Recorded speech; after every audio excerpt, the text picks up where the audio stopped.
बिस्मिल्लाहिर्रहमानिर्रहीम। अस्सलाम वालेकुम नाज़रीन। आज की हमारी वीडियो है रमशा सुल्तान साहिबा की, और वो हमें स्टोरी जो है वो पढ़कर सुनाएंगी हज़रत इब्राहीम अलैहिस्सलाम की बकरीद के हवाले से। तो बहुत ही अच्छी इनकी स्टोरी होती है, हमने पहले भी 1 या 2 दफ़ा बनाई है। बहुत अच्छी स्टोरी ये बयान करती हैं। आपसे गुजारिश है कि वीडियो को भी एंड तक ज़रूर देखें और चैनल को ज़रूर सब्सक्राइब करें। तो बिना टाइम वेस्ट किए चलते हैं वीडियो की तरफ। अस्सलाम वालेकुम। मेरा नाम रमशा सुल्तान है।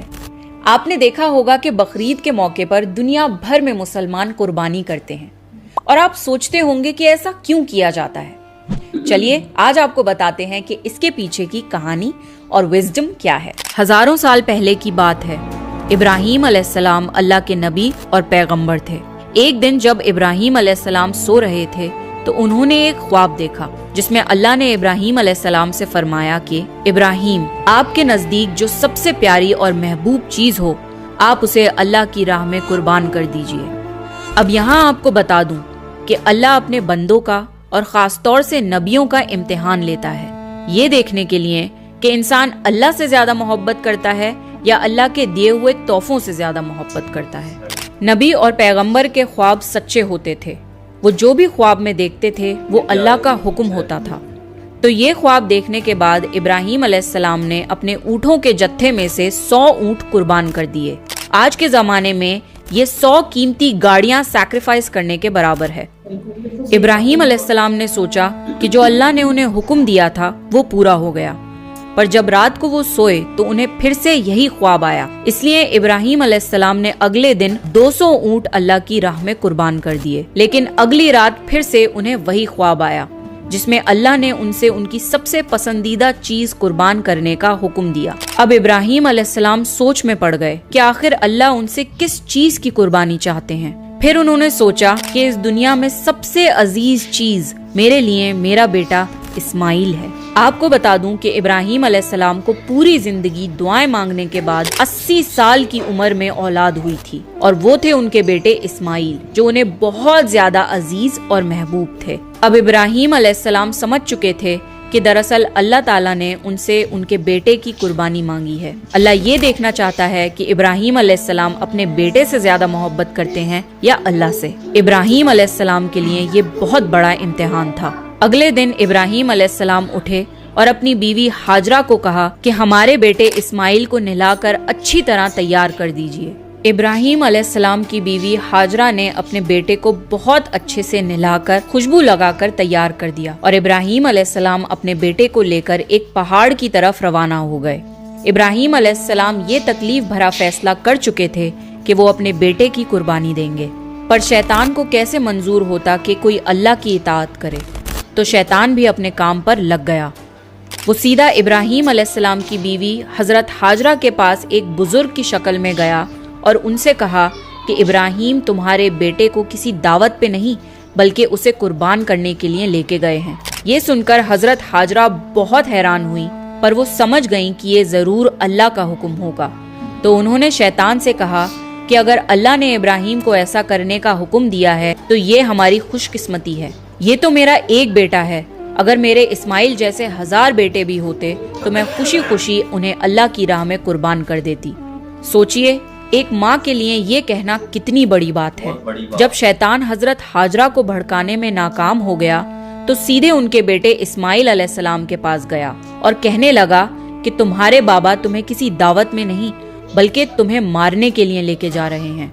जवाब में इस्माइल अलैहिस्सलाम ने कहा कि अगर ये अल्लाह का हुक्म है तो मेरे लिए इससे बड़ी क्या खुशनसीबी की बात है कि मैं अल्लाह की राह में कुर्बान हो जाऊं। 13 साल के बच्चे में इतनी समझ और बहादुरी होना कितनी बड़ी बात है। यहाँ भी जब शैतान नाकामयाब हो गया तो वो इब्राहीम अलैहिस्सलाम को भड़काने की कोशिश करने लगा कि तुम्हें ये बेटा इतनी मन्नतों से मिला है, अगर तुमने इसे कुर्बान कर दिया तो बुढ़ापे में तुम्हारा सहारा कौन बनेगा, और अगर अल्लाह ने ये कुर्बानी भी कबूल नहीं करी तो तुम्हारा कितना बड़ा नुकसान हो जाएगा। ऐसा मत करो। शैतान हर तरह से उन्हें बार बार बहकाने की कोशिश करता रहा, और गुस्से में आके इब्राहीम अलैहिस्सलाम ने शैतान को पत्थर मारे। यही वजह है कि जब लोग हज पे जाते हैं तो शैतान को आज भी कंकड़ी मारते हैं, और ये हज के अहम अरकानों में से एक है। शैतान के जाने के बाद इब्राहीम अलैहिस्सलाम ने अपने बेटे को सारी बात बताई तो इस्माइल अलैहिस्सलाम ने फरमाया कि बाबा, अगर ये अल्लाह का हुक्म है तो मुझे ये मंजूर है। आप बस मेरे हाथ पैर बांध दिए और अपनी आंखों पे पट्टी भी बांध लिए, ताकि आप जब मेरी गर्दन पर छुरी चलाएं तो आपको तकलीफ ना हो और आप ये करने से मुकर न जाएं। बस फिर इब्राहीम अलैहिस्सलाम ने अपने बेटे के हाथ पैर बांध दिए और अपनी आंखों पर पट्टी भी बांध दी, और जब उन्होंने इस्माइल अलैहिस्सलाम की गर्दन पर छुरी चलाई तो एक जानवर की आवाज सुनकर वो हैरान हो गए। उन्होंने जब आंखों से पट्टी खोली तो एक दुम्बा जुबा हुआ था और इस्माइल अलैहिस्सलाम उनके पास खड़े मुस्कुरा रहे थे। तब आसमान से अल्लाह ने इब्राहीम अलैहिस्सलाम से फरमाया, इब्राहीम, आप इस इम्तिहान में कामयाब हो गए। हमने आपकी ये कुर्बानी कबूल की। आपका ये इम्तिहान कयामत तक याद रखा जाएगा और आपकी इस सुन्नत को ईमान वाले लोग हर साल याद रखेंगे और हर साल अल्लाह की राह में कुर्बानी पेश करेंगे। इब्राहीम अलैहिस्सलाम की इस सुन्नत को अल्लाह ने आने वाली नस्लों के लिए इबरत बनाया और इसीलिए मुसलमान हर साल हज के मौके पर कुर्बानी करते हैं। बकरीद पर जो भी हलाल जानवर कुर्बान होते हैं उनके गोश्त को 3 हिस्सों में बांटा जाता है। पहला हिस्सा गरीबों और मिस्कीनों में बांटा जाता है, दूसरा हिस्सा रिश्तेदारों में दिया जाता है और तीसरा हिस्सा खुद अपने घर में रखा जाता है। आपको ये पता होना चाहिए कि बकरीद के मौके का गरीब लोग साल भर इंतजार करते हैं, क्योंकि यही साल का इकलौता मौका होता है जब उन्हें गोश्त खाना नसीब होता है। बकरीद का ये फेस्टिवल दुनिया भर में भुखमरी मिटाने का एक जरिया है and it's a part of Islamic faith to serve humanity and help others. हज के इन 10 दिनों में की गई नेकियां अल्लाह को साल भर की गई नेकियों से ज्यादा पसंद है।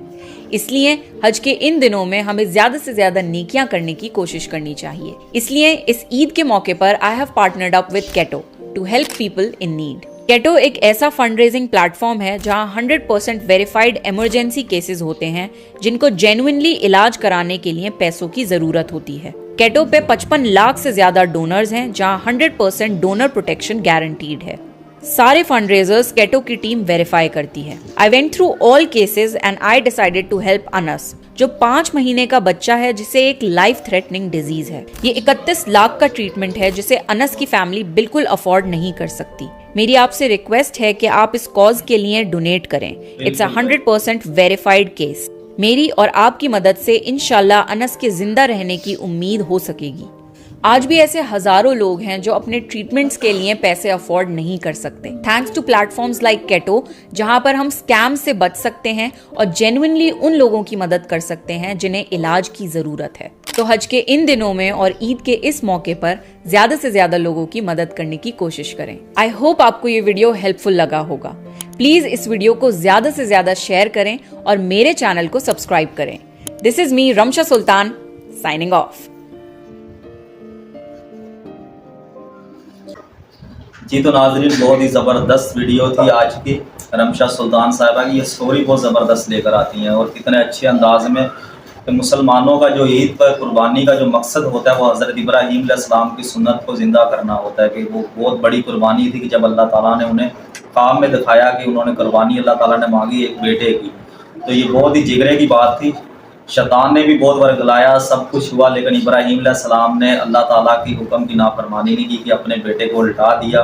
ज़िबा करने लगे तो वहाँ उनके बेटे की जगह पे अल्लाह ताला ने दुम्बे को रख दिया, वो कुर्बानी को कबूल कर लिया। और बहुत ही अच्छी वीडियो थी। और जो एंड में इन्होंने कहा कि एक अदारे का नाम लिया कि वाकई यहाँ भी हमारे मुल्क में भी ऐसे काफ़ी अदारे हैं, हर मुल्क में होते हैं जो अच्छे गरीबों की मदद करते हैं, क्योंकि 1-1 लाख की दवाई जो होती है 20-20, 30-30, 50-50 हज़ार की वो फ्री में दे रहे होते हैं। तो आप लोगों को ज़रूर इनकी हेल्प करनी चाहिए, इनकी मदद करनी चाहिए ताकि किसी गरीब का इलाज हो सके। तो बहुत अच्छी वीडियो थी नाज़रीन, मिलती है नेक्स्ट वीडियो में, तब तक के लिए अल्लाह हाफिज़।